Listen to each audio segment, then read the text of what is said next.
Pemirsa, untuk menekan laju peningkatan kasus COVID-19, pemerintah melakukan penguatan pelaksanaan pemberlakuan pembatasan kegiatan masyarakat berbasis mikro atau PPKM Mikro. Lantas, akankah PPKM Mikro berhasil menekan lonjakan kasus COVID-19 atau justru menekan perekonomian nasional? Berikut informasinya untuk Anda. Perkembangan kasus COVID-19 menunjukkan tren kenaikan setelah 5 pekan pasca libur Idul Fitri, terutama di beberapa daerah yang sudah masuk zona merah.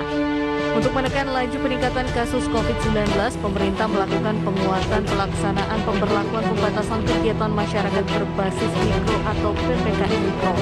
Adapun pengetatan PPKM Mikro mulai berlaku 22 Juni 2021 hingga 2 pekan ke depan.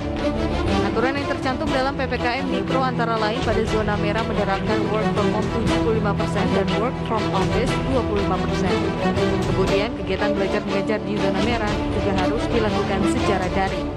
Lantas bagaimana dampak penerapan PPKM Mikro terhadap perekonomian?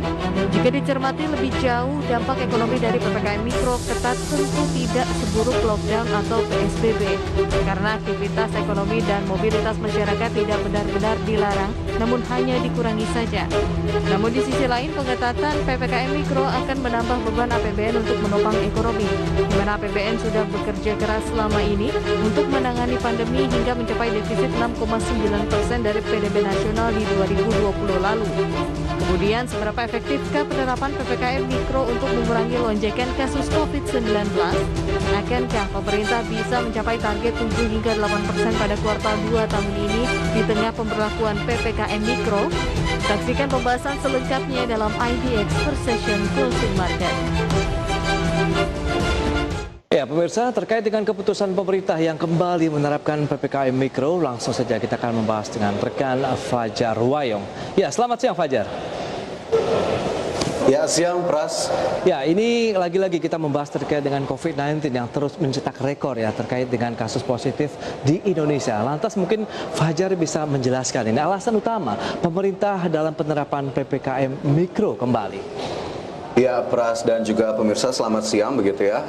Terkait dengan penerapan PPKM Mikro yang akhirnya diputuskan oleh pemerintah untuk diambil begitu ya sebagai langkah untuk menghadapi lonjakan kasus COVID-19 akhir-akhir ini, bisa saya sampaikan bahwa ini sudah melalui berbagai pertimbangan yang dinyatakan oleh pemerintah dan bahkan langsung dimuat dalam keterangan terbaru dari Presiden Joko Widodo yang menyebut bahwa pengambilan keputusan untuk melaksanakan PPKM Mikro masih merupakan langkah yang tepat dalam menghadapi lonjakan kasus COVID-19 akhir-akhir ini. Tapi sebelum saya gali lebih jauh, kita lihat terlebih dahulu pernyataan dari Presiden Joko Widodo berikut ini.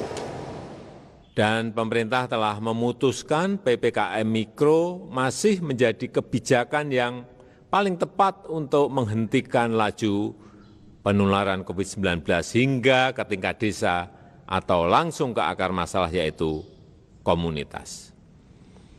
Kenapa pemerintah memutuskan PPKM Mikro?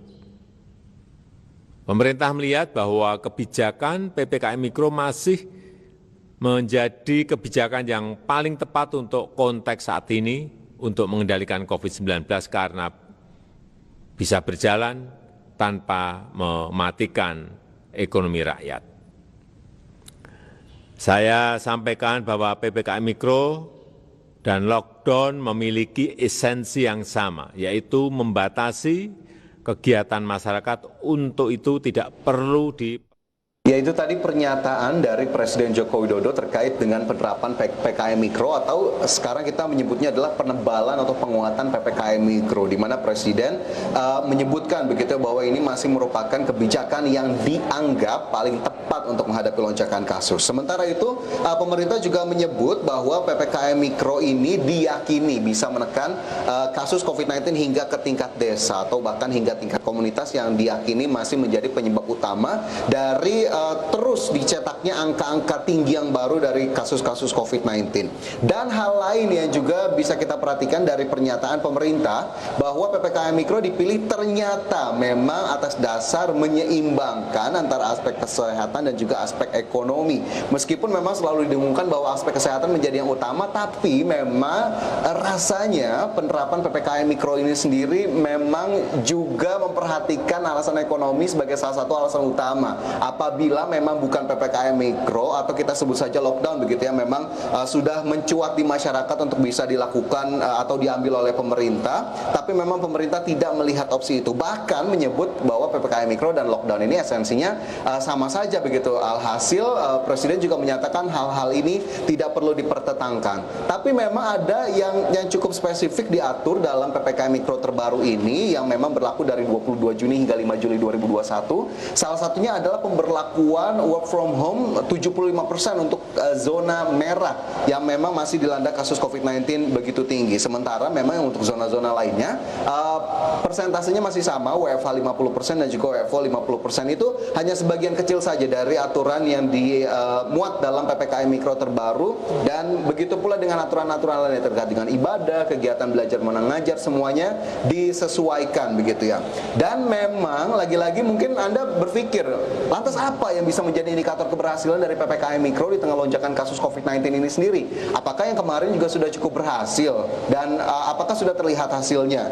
Nah, ini Kemendagri juga menjelaskan terdapat beberapa indikator keberhasilan dalam pelaksanaan PPKM Mikro di daerah begitu ya. Misalnya kasus COVID-19 yang harus di bawah rata-rata, kemudian juga tingkat kesembuhan yang cukup tinggi, tingkat kematian yang rendah, serta keterisian tempat tidur yang perlahan-lahan harusnya mengalami penurunan. Dan juga memang dalam mengukur indikator-indikator tersebut begitu ya, setiap daerah yang memberlakukan PPKM Mikro harus melapor kepada Kementerian Dalam Negeri. Nah, ini memang masih menjadi pertanyaan, masih mengundang polemik. Apakah dengan PPKM Mikro meskipun disebut lebih ketat, lebih tebal begitu, apakah kemudian hasilnya akan lebih efektif? Padahal di saat yang sama saja beberapa lapisan masyarakat sudah menyebut bahwa sepertinya ini sudah harus bukan PPKM Mikro lagi, harus diambil keputusan yang lebih radikal, lebih tegas, lebih ketat, dan akhirnya memang mengarah atau menuju atau bisa kita katakan lockdown menjadi opsi yang memang sering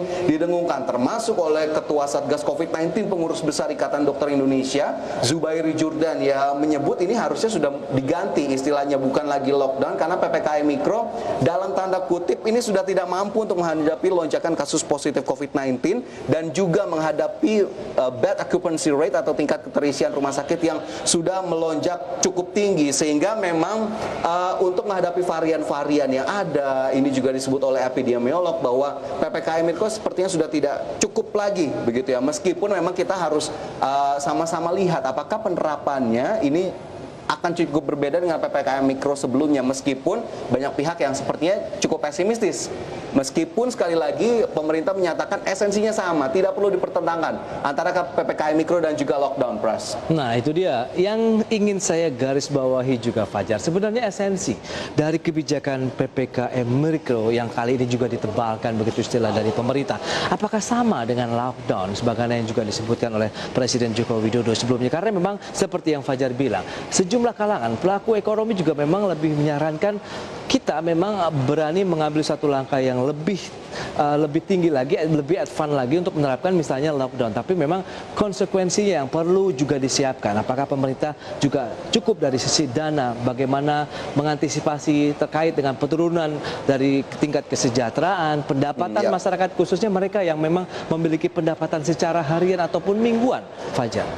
Ya, jadi memang jika kita berbicara soal istilah atau term begitu ya, ini jelas sekali berbeda begitu ya. Bahkan ahli kebijakan publik Trubus Rahardiansyah membandingkannya langsung dengan apa yang termuat dalam undang-undang, terutama Undang-Undang Nomor 6 Tahun 2018 tentang kekarantinaan kesehatan, di mana lockdown ini sama dengan karantina wilayah, tapi PPKM Mikro bukan term yang sama sekali ada dalam undang-undang tersebut. Jadi memang jika secara esensi dikatakan, ini saya mengutip begitu ya dari ahli kebijakan tersebut, ini tidak sama sama antara esensi dari PPKM Mikro dan juga lockdown. Karena apa? Lockdown atau karantina wilayah ini sendiri akan menimbulkan kewajiban yang harus dipenuhi oleh negara terhadap masyarakat yang terkena karantina wilayah ataupun terkena lockdown. Nah, ini yang memang sepertinya menjadi salah satu hitung-hitungan ataupun kalkulasi apakah kemudian negara sanggup jika memang karantina wilayah ataupun lockdown dilakukan di tengah keterbatasan anggaran yang memang kita tahu sampai dengan saat ini terus digulirkan untuk penanganan pandemi COVID-19. Nah, kemudian juga hal lain yang memang menjadi lebih krusial untuk dibandingkan antara karantina wilayah ataupun lockdown dan juga PPKM Mikro adalah ketatnya mobilitas antar warga. Nah, ini PPKM Mikro kita tahu mungkin kita juga termasuk yang masih bisa bepergian ke luar daerah, keluar provinsi dengan dalam tanda kutip cukup bebas begitu ya. Nah, lockdown atau karantina wilayah ini memiliki sistem hukum atau sanksi yang jelas jika memang ada peraturan-peraturan yang dilanggar, termasuk juga mobilitas penduduk dari antar wilayah ataupun antar provinsi, sehingga memang lagi-lagi esensinya bisa disebutkan tidak begitu sama atau tidak begitu ekuivalen begitu ya antara PPKM Mikro dan juga tadi karantina wilayah sendiri, sehingga memang masih banyak sisi-sisi yang perlu dipertegas dari PPKM Mikro ini sendiri. Mengapa kemudian akhirnya pemerintah masih saja menyatakan langkah ini sebagai langkah yang tepat, padahal beberapa pihak akhirnya juga sudah meminta, termasuk dari perwakilan DPR RI yang meminta bahkan Presiden untuk mengambil kebijakan yang lebih tegas, bahkan jika harus melockdown Pulau Jawa atau mengkarantina wilayah Pulau Jawa ya harus dilakukan sebelum kondisinya lebih gawat dan darurat, Pras. Betul, memang kalau kita cermati dalam beberapa pekan terakhir, begitu lonjakan-lonjakan terkait dengan kasus positif 19 memang terus bertambah, bahkan mencetak rekor dalam beberapa hari terakhir. Ini yang menjadi salah satu mungkin pemikiran pemerintah kah ini memberikan dampaknya terhadap ekonomi yang menjadi salah satu pertimbangan juga nih dalam penerapan PPKM Mikro. Karena kita tahu tadi yang sudah sebutkan juga sama Fajar, bagaimana supaya bisa seiring sejalan antara penerapan dari pengetatan aktivitas ataupun mobilitas masyarakat dengan aktivitas ekonomi, Fajar. Ya, ini memang menjadi satu hal yang dilematis bagaimana kemudian bisa seiring sejalan untuk penerapan dari PPKM Mikro ataupun penerapan protokol kesehatan terutama di tengah masyarakat sambil ekonominya juga dibenahi. Nah, memang yang masih menjadi perhatian utama adalah dari dampak ekonomi yang memang bisa kita katakan ini akan sangat jelas nyata begitu ya jika memang karantina wilayah ataupun lockdown atau juga PPKM Mikro dilakukan begitu ya. Tapi sebelum saya perlihatkan angka-angka terkait dengan dampak-dampak ekonomi dari penerapan lockdown ataupun non-lockdown, maksud saya, kita lihat terlebih dahulu pernyataan dari Direktur Eksekutif Selyos Bima Yudhistira berikut ini. Dari hitung-hitungan memang lockdown itu akan menurunkan 2 minggu perekonomian. Jadi lockdown selama 2 minggu atau 14 hari, sektor retail terdampak, pariwisata terdampak, jasa transportasi terdampak, industri terdampak. Tapi setelah itu ketika ada pelonggaran, kita tidak melakukan buka tutup sehingga ekonomi akan.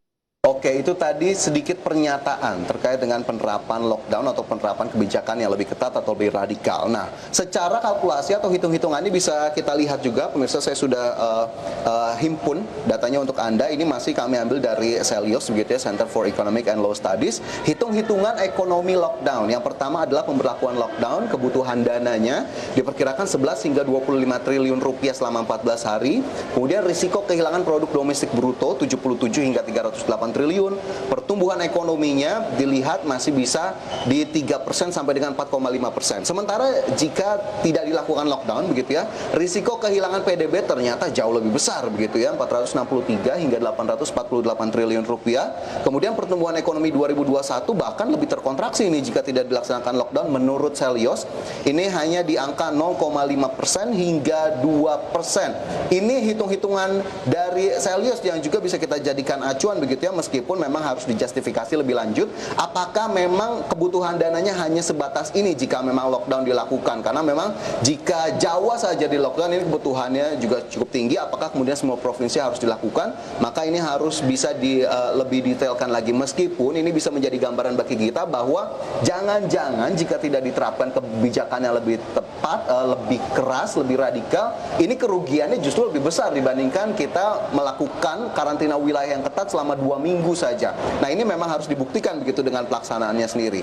Sementara itu jika kita lihat juga pernyataan dari ekonom yang lain, terutama dari CSIS, ini sepertinya mengibaratkan lockdown atau karantina wilayah ini sebagai obat keras yang punya efek sampingnya terhadap perekonomian jelas begitu. Tapi apakah kemudian langkah ini bisa mengobati dalam tanda kutip lonjakan kasus COVID-19 yang begitu tinggi? Ini yang sebetulnya diharapkan. Ini yang diharapkan untuk bisa dicoba diambil oleh pemerintah. Meskipun memang ekonomi kita pasti akan berdarah-darah, tapi apabila dalam 2 minggu bisa kita laksanakan dibanding dengan tidak mencoba sama sekali, apakah kemudian kita bisa mendapatkan keuntungan yang lebih? Ini juga bisa menjadi satu hal yang perlu dilihat begitu ya. Meskipun memang lockdown ataupun tanpa lockdown ini sama-sama berpotensi untuk meningkatkan pengangguran, kemudian masyarakat miskin berpotensi lebih sulit lagi untuk menemukan pendapatan, terutama pendapatan yang harian. Tapi semua langkah ataupun upaya harus memang dilakukan, terutama oleh pemerintah. Kita bergantung pada pemerintah akhir-akhir ini, Pras.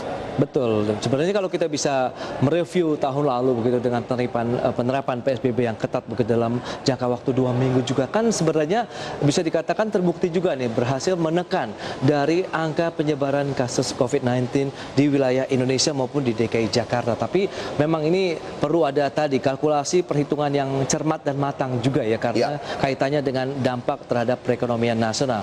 Dan kalau kita bicara dengan adanya peningkatan tajam kasus COVID-19 yang terjadi belakangan ini, menurut Fajar nih kira-kira memang adakah langkah yang belum dilakukan secara optimal juga oleh pemerintah misalnya? Oke, Pras, terkait dengan hal ini, apa sih langkah yang belum optimal yang dilakukan oleh pemerintah? Menurut pengamatan saya sendiri, ada 2 hal, ada testing dan juga vaksinasi. Kita tahu 3T merupakan hal penting yang harus dilakukan. Ada testing, tracing, dan juga treatment. Testingnya sendiri kita ternyata cukup rendah. Saya perlihatkan datanya begitu pemirsa. Dari grafis yang juga bisa Anda perhatikan, tingkat testing COVID-19 negara-negara di Asia Tenggara, di mana Indonesia sampai dengan saat ini total kasusnya sudah 2,225 juta. Testing per 1 juta populasi hanya 70.700. Sementara jika kita bandingkan dengan negara tetangga, ada Malaysia, testing per 1 juta populasi 437.000. Sementara Filipina 132.000 dan Singapura bahkan lebih tinggi lagi testingnya, 2,25 juta testing per 1 juta populasi. Jadi memang testing ini harus terus dikejar oleh pemerintah, dan bahkan tidak hanya testing tapi tracingnya saja. Bagaimana kemudian dari satu kasus positif berapa banyak yang dilakukan tracing? Apakah tidak begitu banyak yang dilakukan tracing? Karena jika kita mengacu pada pemberlakuan testing ataupun tracing di luar negeri, bahkan satu kasus saja bisa ribuan yang di tracing. Tapi apakah di Indonesia adem ayem saja dengan adanya satu kasus positif? Apakah cukup hanya satu keluarga saja yang di tracing? Apakah hanya cukup 1 unit saja jika memang di kantor yang di tracing, sementara 1 orang ini sudah berpapasan atau bertemu dengan lebih banyak orang? Testing dan tracing masih harus dilakukan dengan optimal. Sementara hal lainnya adalah vaksinasi. Jika kita lihat, vaksinasi menjadi salah satu kunci utama atau game changer dalam pandemi COVID-19 ini sendiri, dan vaksinasi Indonesia tercatat masih cukup rendah, Pras dan juga pemirsa, di mana persentase terhadap populasi dari vaksinasi Indonesia ini divaksinasi lengkap sudah 13 juta atau 4,8% dari populasi. Ini hanya dekat dengan India yang juga 4% dari total populasi. Sementara negara-negara lainnya kita boleh ya contoh negara-negara maju lainnya, ada Amerika Serikat 46,4%, kemudian ada Brazil yang juga memang masih menghadapi polemik dari pandemi COVID-19 ini sendiri saja sudah 11,7%, dan ada Inggris yang juga kemarin kita tahu lockdownnya begitu ketat, ini dilematis untuk pemerintah, tapi vaksinasinya sendiri sudah mencapai 48,4%. Di luar kemampuan ekonomi, di luar kemampuan anggaran, tapi vaksinasi kita memang harus dipercepat begitu ya. Sementara itu yang hal lainnya juga harus diperhatikan untuk bisa lebih dioptimalkan adalah tingkat keterisian tempat tidur di rumah sakit di Indonesia begitu ya. Ini juga harus terus diturunkan karena memang tingginya bed occupancy rate seiring dengan lonjakan kasus COVID-19 ini. Saya kasih sedikit saja datanya pemirsa, di mana tingkat keterisian tempat tidur secara nasional ini sudah mencapai 67%, bahkan di beberapa provinsi sudah di atas 80%. Di tempat tidur isolasi di Jakarta okupansinya sudah 92%, ICU di Jakarta 87%, dan 92.240 total tempat tidur sudah disiapkan oleh pemerintah. Jadi 3 hal ini menurut saya menjadi hal yang penting untuk dilakukan lebih optimal lagi oleh pemerintah, Pras.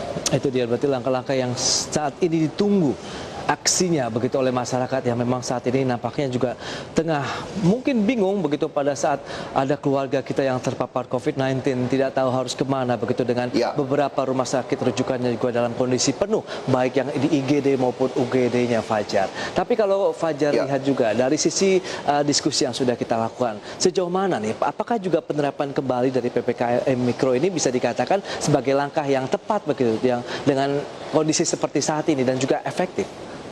Ya, kali ini terkait dengan pertanyaan ini saya cukup sepakat dengan epidemiolog dari Perhimpunan Ahli Epidemiologi Indonesia, Mas Dalina Pane begitu ya, yang menyebut PPKM Mikro ini sendiri disebut tidak akan efektif dalam menghadapi lonjakan kasus secara signifikan karena PPKM Mikro dinilai hanya efektif dalam keadaan normal, tidak ada strain baru, tidak ada varian baru dari COVID-19 itu sendiri. Kemudian juga pemerintah, sekali lagi saya kembalikan, harus merespon dengan cepat atas hal ini. 3T perlu diperketat begitu ya, dan juga penyediaan ataupun perawatan bagi pasien-pasien COVID-19 harus dioptimalkan. Dan satu terakhir, Pras, ini juga sekaligus menjadi penutup bagi saya adalah pelaksanaan dari PPKM Mikro, pengetatannya harus berjalan secara efektif, bagaimana kemudian pengawasannya juga harus lebih galak dilakukan. Dan sekali lagi jangan hanya bisa menyalahkan masyarakat dengan statement-statement yang berdalih bahwa ini masih ada masyarakat yang abai protokol kesehatan sehingga lonjakan kasus COVID-19 begitu tinggi.